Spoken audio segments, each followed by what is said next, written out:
할렐루야. 오늘도 하나님이 예비하신 은혜가 있는 줄을 믿습니다.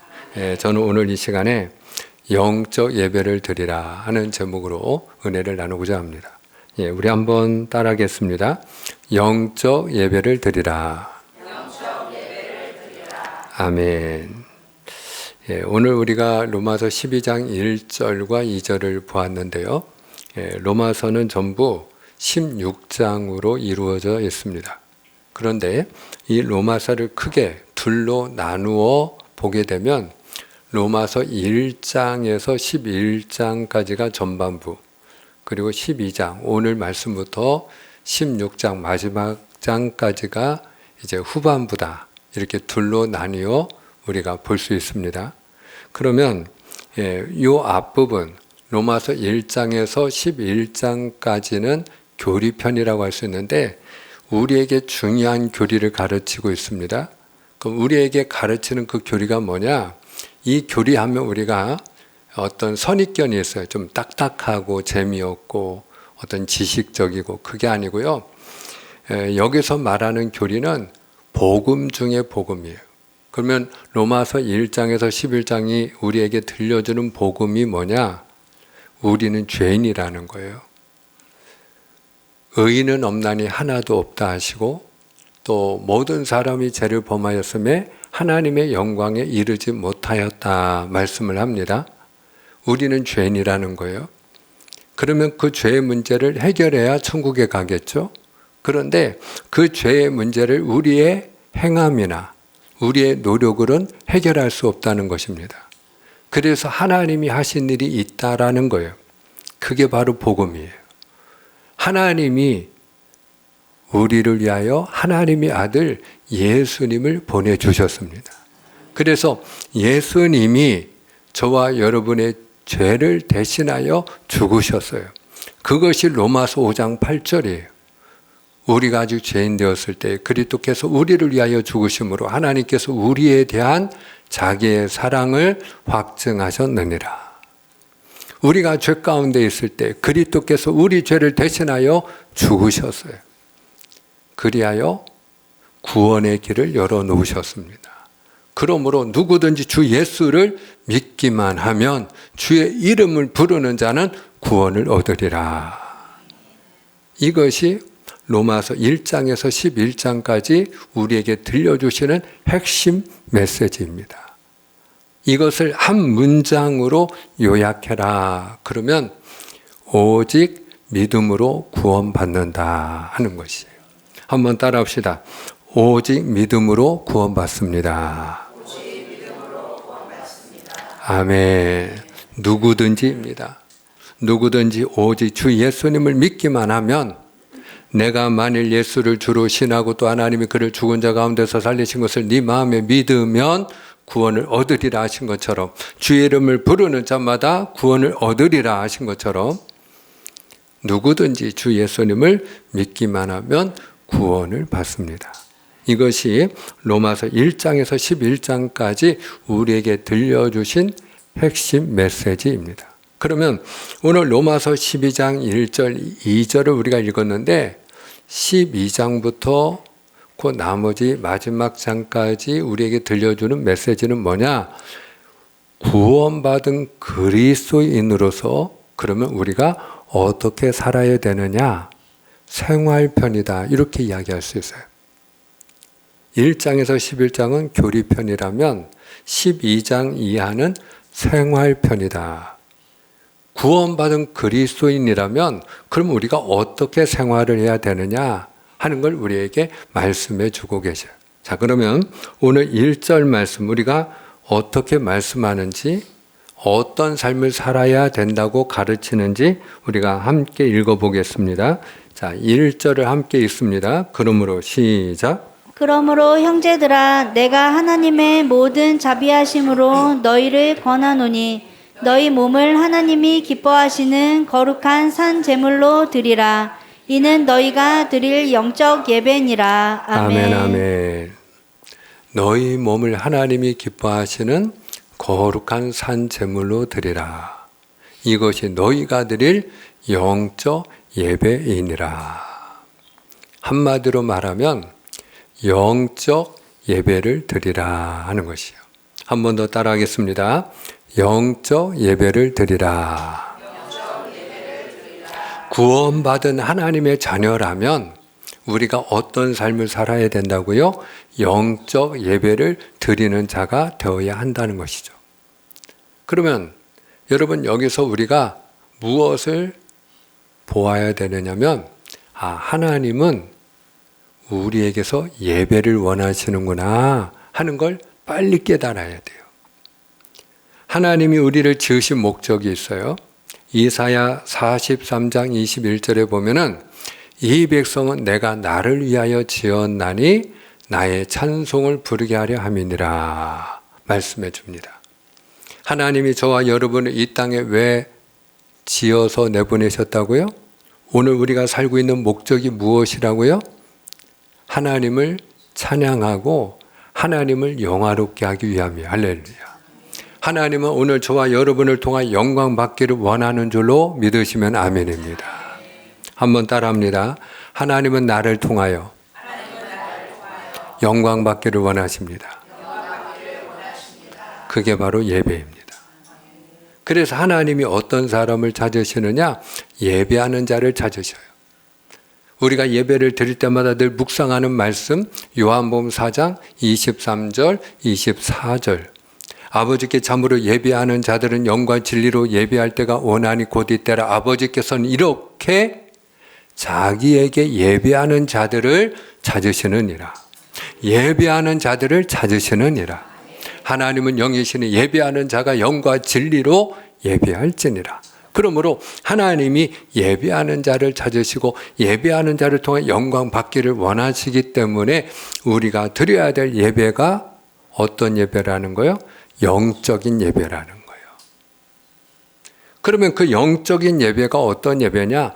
오늘 1절에 보니까 너희 몸을 하나님이 기뻐하시는 거룩한 산 제물로 드리라. 이것이 영적 예배이니라 말씀하고 계시네요. 여러분, 우리 몸을 하나님이 기뻐하는 거룩한 산 제물로 드리는 일, 이것이 영적 예배라는 것이에요.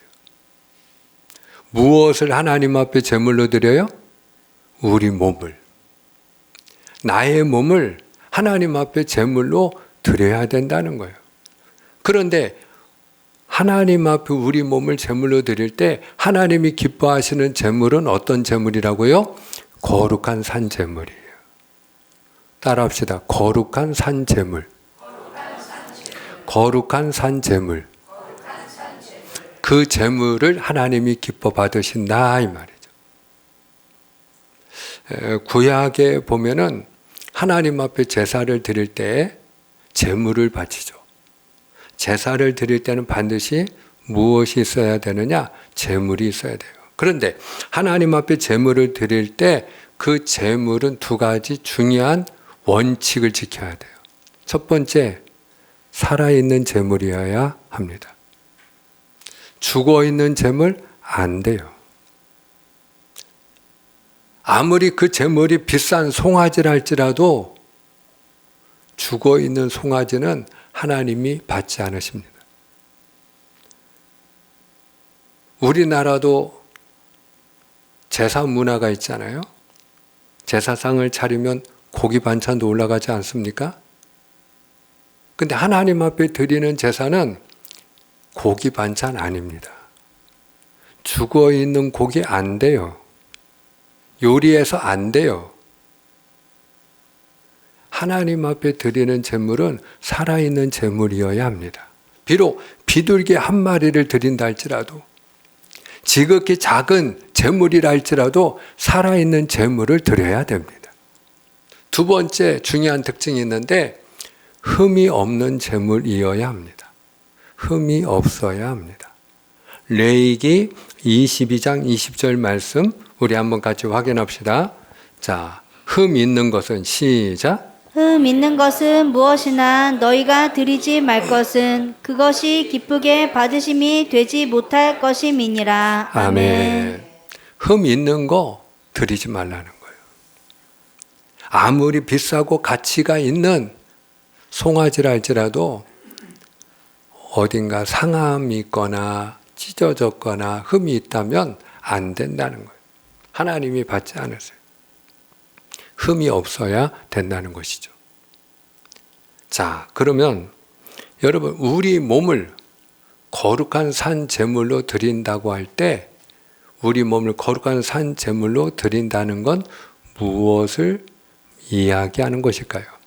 자, 그것이 오늘 2절에 말씀하고 있습니다.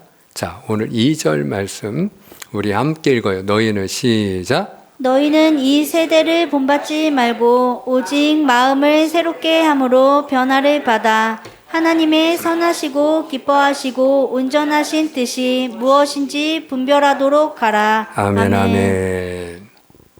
자, 여러분, 하나님 앞에 우리가 영적인 예배를 드리려면 우리 몸을 어떤 제물로 드려야 된다고요?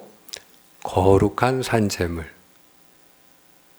오늘 여러분들이 말씀을 들으면서 첫 번째 영적 예배, 두 번째 영적 예배는 우리 몸을 어떤 제물로 드리는 거다? 거룩한 산 제물. 따라합니다. 영적 예배, 거룩한 산 제물. 같이 가는 겁니다. 여러분, 하나님 앞에 우리가 영적인 예배를 드려야 되는데 영적인 예배는 어떤 예배라고요? 우리 몸을 거룩한 산 제물로 드리는 거예요. 그러면 우리 몸을 거룩한 산 제물로 드린다고 할 때 첫 번째 제물의 특징은 무엇이라고 했죠? 살아있는 제물이어야 된다 그랬어요. 그러면 우리 몸을 살아있는 제물로 드린다는 것은 무엇을 말하는 것일까요? 우리를 가리켜 믿음의 사람이다 이렇게 얘기를 해요. 믿음의 사람. 여러분, 오늘 저와 여러분이 믿음의 사람인 줄 믿으시면 아멘. 내 안에 주 예수를 믿는 믿음이 있어요. 그러면 내가 믿음의 사람이에요. 주 예수를 믿는 믿음이 내 안에 있기 때문에 우린 믿음의 사람이에요. 자, 그런데 중요한 건 믿음의 사람인데 죽어있는 믿음이 있고 살아있는 믿음이 있어요. 죽어있는 믿음이 있고 살아있는 믿음이 있어요. 사람도 같은 사람이 아니에요. 죽은 사람이 있고 산 사람이 있어요. 송아지도 죽은 송아지가 있고 산 송아지가 있어요. 같은 송아지가 아니에요. 같은 재물이 아니에요. 같은 사람이 아니에요. 같은 믿음이 아니에요. 하나님이 받으시는 재물이 살아있는 재물이야 하듯이 우리가 우리 자신이 오늘 하나님 앞에 나와 믿음의 사람인 오늘 우리의 몸을 하나님께 제물로 드리고 있는데 중요한 건 뭐냐? 나의 믿음이 죽어있는 믿음이 아니고 살아있는 믿음이어야 합니다. 나의 믿음이 살아있는 믿음이어야 살아있는 제물로 우리 자신의 몸을 하나님께 드리는 것이에요. 그러면 살아있는 믿음이 어떤 믿음이냐? 바로 행함이 있는 믿음이에요. 이것을 야고보서 2장 26절에서 분명하게 우리에게 가르치고 있는데요. 야고보서 2장 26절 영혼 없는 시작. 영혼 없는 몸이 죽은 것 같이 행함이 없는 믿음은 죽은 것이니라. 아멘. 영혼 없는 몸, 죽은 몸이죠. 몸은 있는데 영이 없네요. 그 몸을 우리는 죽었다고 얘기해요. 그 영이 떠난 몸을 우리는 마주하면서 돌아가셨습니다. 이렇게 얘기를 해요. 그 몸에서 영이 빠져나와 왔던 곳으로 돌아갔다 이 말이에요. 그래서 그 죽은 몸 안에는 영혼이 있다 없다? 없어요. 영혼 없는 몸은 죽은 거예요. 그 사람이 죽었다고 할 때는 영혼이 없기 때문에 죽었다고 하는 거예요. 왜? 몸뚱이는 똑같이 있거든요. 살아있는 몸이나 죽은 몸이나 처음에 죽었을 때는 똑같아요. 똑같은 몸이에요. 그래서 우리가 심장이 뛰는지 숨을 쉬는지 운명했을 때 확인을 하잖아요. 혹여나 죽었다고 사망 선고했는데 나중에 맥박 뛰면 큰일 나지 않습니까? 그러면 산 사람 죽이는 일이 되는 것이니까. 그 사람이 확실히 죽은 게 맞는지, 심장이 완전히 멈췄는지, 숨이 완전히 멈춘 상태인지, 맥박이 뛰는지 안 뛰는지 다 확인하지 않습니까? 그런데 그런 모든 물리적인 과정을 거쳐서 돌아가셨습니다 라고 할 때는 영혼이 떠나갔다 이 말이에요. 몸뚱이는 똑같은 몸이기 때문에 우리가 그와 같이 확인하지 않으면 죽었나 살았나 알 수 없기 때문에 그런 검사 과정을 거치지만, 죽었을 때는 그 몸에 영이 없기 때문에 죽었다고 하는 것처럼 우리의 믿음에 행함이 없다면 죽은 믿음이다 이 말이죠. 살아있는 믿음은 행함이 있는 믿음이다 이 말이죠. 그러면 우리가 무엇을 행해야 된다는 것이에요? 오늘 본문 2절로 다시 돌아옵니다. 중요한 말씀을 들려주죠. 하나님의 선하시고 기뻐하시고 온전하신 뜻이 무엇인지 분별하라. 하나님의 선하시고 기뻐하시고 온전하신 뜻을 왜 분별하라고 하는 것일까요? 하나님의 뜻대로 살아야 되니까. 하나님의 뜻대로 행해야 되니까. 그러면 하나님의 뜻이 무엇이냐? 한 율법교사가 예수님께 와가지고 예수님, 가장 큰 계명이 무엇입니까? 첫째는 마음을 다하고 정성을 다하고 힘을 다하고 내 목숨을 다하여 주 너희 하나님을 사랑하라 한 것이요. 둘째는 내 이웃을 내 몸처럼 사랑하라 한 것이니 이것이 율법과 선지자의 강령이니라. 여러분, 율법과 선지자의 강령이라 할 때 이 강령은 근본, 뿌리 이 말이에요. 그럼 율법과 선지자가 뭐냐? 구약 성경이 율법서와 선지서로 이루어져 있어요. 한마디로 성경이 말하는 그 근본이 뭐냐? 그게 바로 하나님 사랑, 이웃 사랑이다 이 말이죠. 사랑하는 여러분, 오늘 저와 여러분이 가지고 있는 게 성경 아니에요? 여러분, 성경에 뭐가 담겨 있죠? 하나님의 뜻이 담겨 있어요. 우리가 오늘 말씀을 읽었어요. 왜 오늘 우리가 말씀을 읽고 오늘 우리가 지금 왜 하나님의 말씀을 듣고 있죠? 하나님의 뜻을 알기 위함이에요. 아멘입니까? 아멘. 성경이 담고 있는 게 하나님의 뜻이기 때문에.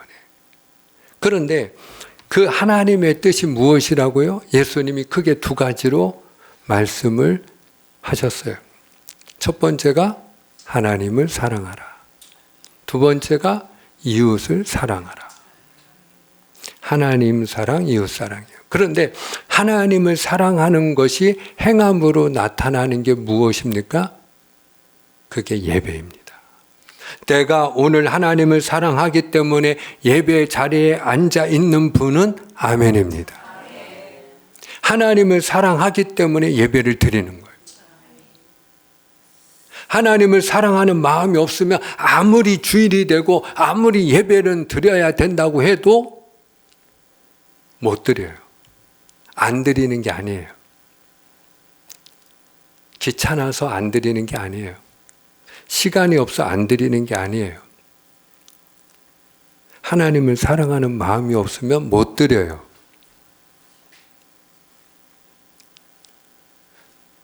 오늘 하나님을 사랑하는 마음으로 예배하는 여러분을 주님의 이름으로 환영하고 축복합니다. 하나님을 사랑하는 마음이 있다는 건 너무너무 중요한 거예요. 왜 그러냐? 하나님은 심은 대로 거두게 하시는 하나님이시거든요. 내가 하나님을 사랑할 때 하나님이 나를 사랑하는 줄로 믿으시를 바랍니다.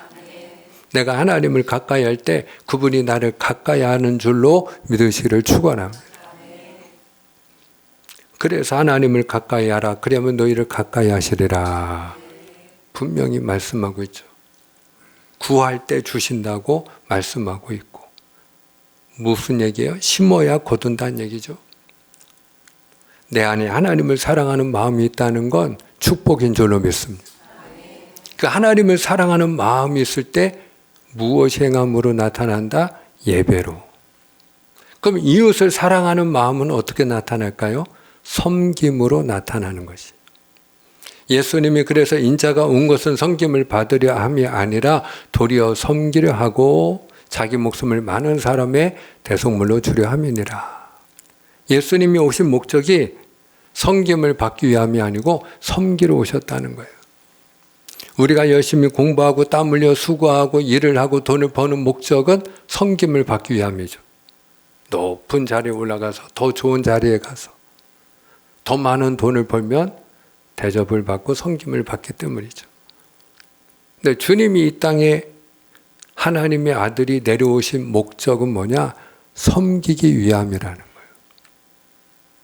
우리는 종종 이해를 못하죠. 아니 하나님의 아들이 왕 중에 왕이신 그분이 그 하늘 보좌를 무엇 때문에 버려두고 이 천하고 낮은 곳에 내려오시느냐 이 말이죠. 우리는 못 올라가서 안달인데, 우리는 자리에 못 앉아서 안달인데, 무엇 때문에 뭐가 아쉬워서 그분이 이 천하고 천한 낮고 낮은 곳에 내려오느냐 이 말이죠. 생각이 달라서 그래요. 우리는 대접받기를 원하고 섬김받기를 원하지만 예수님은 섬기러 오셨기 때문에 할렐루야. 그래서 제자들의 발을 씻기시면서 너희가 나를 주라고도 하고 선생이라고도 하지 너희의 주가 되고 선생된 자로서 너희의 발을 씻겼으니 너희도 이와 같이 행할지어다. 그리고 섬김에 대하여 주님이 말씀해 주셨어요. 여러분, 하나님이 나에게 건강을 주셨다면 그건 복이에요. 왜? 섬길 수 있다는 얘기거든요. 우리가 몸이 아프면 섬길 수가 없어요. 내가 일을 할 수 있다는 것은 복이에요. 왜? 섬길 수가 있다는 얘기. 사랑하는 여러분, 오늘 저와 여러분이 섬기는 자가 되기를 주님의 이름으로 축복합니다. 그리고 항상 기뻐하라, 쉬지 말고 기도하라, 범사에 감사하라. 이것이 그리스도 예수 안에서 너희를 향한 하나님의 뜻이니라. 그런데 항상 기뻐하고 범사에 감사하라 하는 말씀 사이에 쉬지 말고 기도하라가 있네요.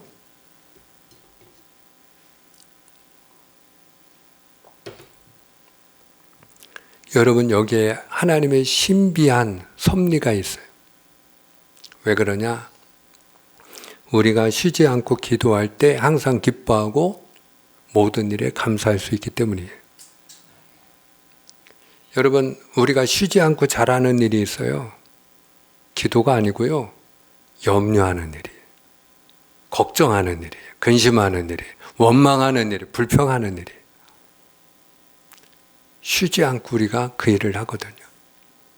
근데 성경은 뭐라고 우리에게 가르치느냐? 아무것도 염려하지 말고 다만 모든 일에 기도와 간구로 너희 구할 것을 감사함으로 하나님께 아뢰라. 염려하는 대신에 기도해라. 죄송하지만 부끄럽지만 제가 예수님을 믿고 누리는 저의 축복 가운데 가장 큰 복 중에 하나입니다. 저는 제가 예수님을 믿기 때문에 제 안에 근심거리, 걱정거리, 또 저도 마음에 제가 연약하고 인격적으로 모자란 사람이기 때문에 원망거리, 불평거리가 있지만 거기에 사로잡히지는 않아요. 사로잡혀 살지는 않아요.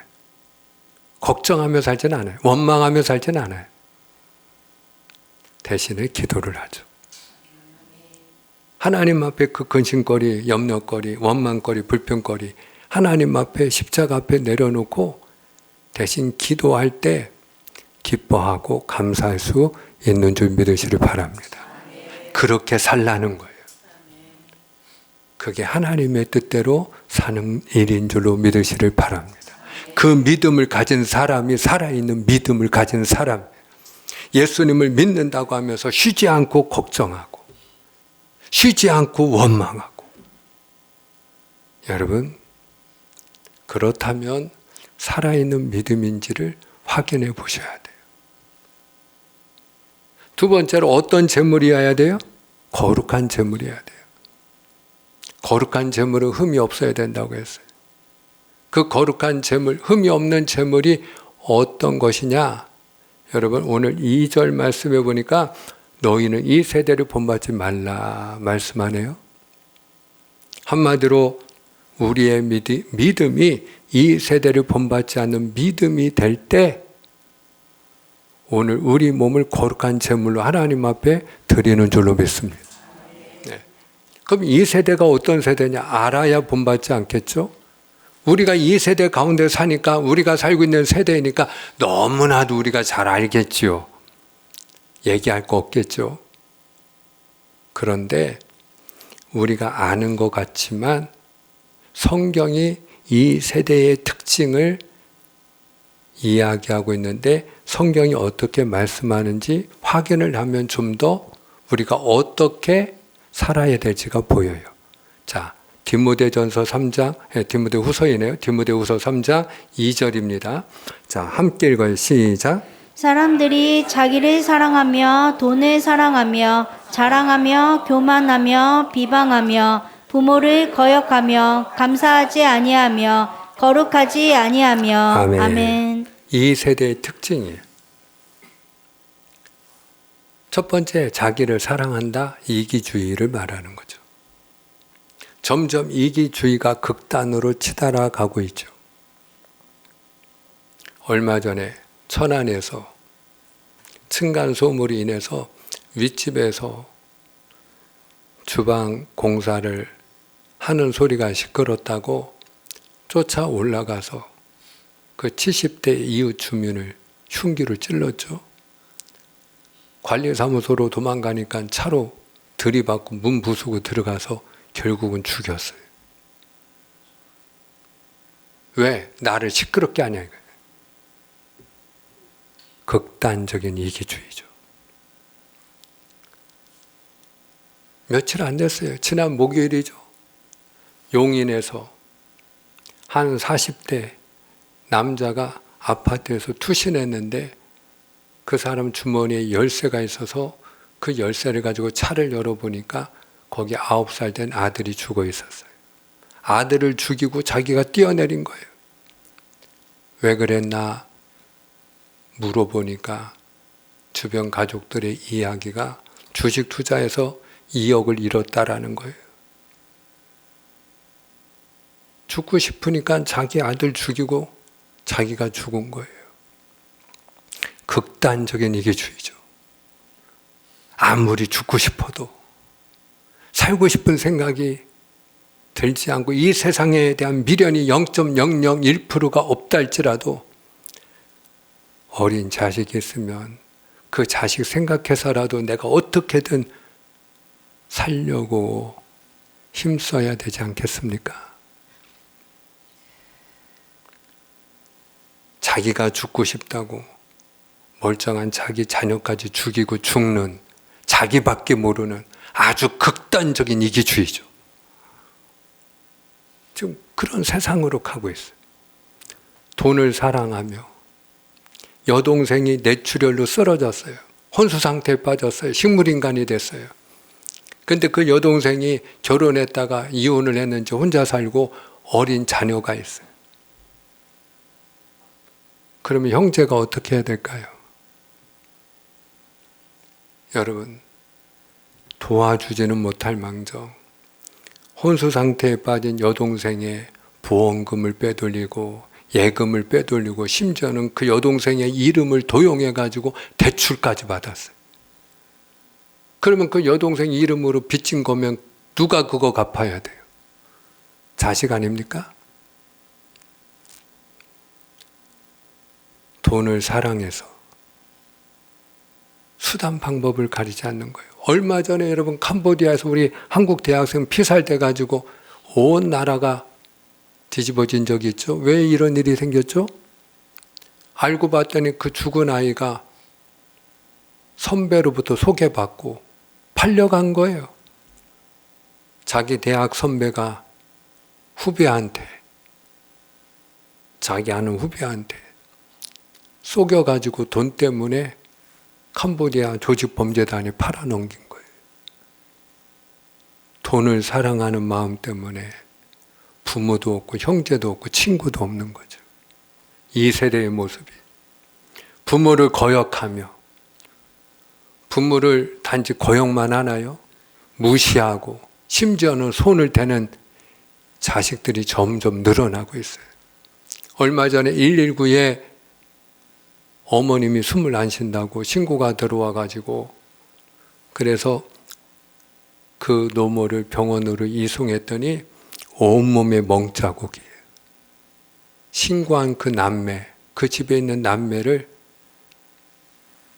여러분 구급차가 아니고 경찰차가 가서 그 다음에 붙잡았어. 본인들이 한 짓임을 실토를 했어요. 부모를 거역하는 세대가 되었어요. 감사하지 아니하고 거룩하지 아니하고 이 뒤에도 무정하고 정이 없고 싸나워졌다는 거예요. 정이 없고 싸나운 세대. 윗집에서 아랫집에다가 메모장을 하나 붙여놨어요. 현관문에 메모를 하나 붙여놨어. 그래, 뭐라고 붙여놨나 읽어보니까 자기가 아침 출근 시간에 현관 나올 때는 그 나오는 소리 들리거든 나오지 말라는 거예요. 기다렸다 나오라는 거예요. 그게 이웃 간에 지켜야 될 예의 아니겠느냐라는 거예요. 이웃이라는 개념이 없어지고 있고요. 이웃 간에 정이 없어지고, 심지어는 이웃지간에 얼굴 대면하기도 싫다 이거예요. 엘리베이터에서 얼굴 마주보는 거 싫다 이거예요. 왜 내가 나올 때 같이 나와가지고 엘리베이터 타냐 이거죠. 싫다라는 거예요. 무정한 세대. 쾌락 사랑하기를 하나님보다 더 사랑하는 세대. 이런 자들에게서 돌아서라. 그게 바로 이 세대를 본받지 않는 거예요. 말씀을 맺고자 합니다. 여러분, 영적인 예배를 드리라고 오늘 우리에게 말씀합니다. 영적인 예배는 우리 몸을 거룩한 산채물로 하나님 앞에 드리는 일입니다. 우리 몸을 거룩한 산채물로 드리는 게 무엇입니까? 이 세대를 본받지 않는 거예요. 하나님의 선하시고 기뻐하시고 온전하신 뜻을 분별하여 행하는 것이에요. 오늘 저와 여러분이 이 세대를 본받지 않고 하나님의 뜻대로 하나님을 사랑하고 이웃을 사랑하고 염려하는 대신에 기도하며 예수님 때문에 기뻐하고 감사하는 삶을 살아가는 그런 영적 예배자가 다 되시기를 주님의 이름으로 축복합니다. 기도하겠습니다.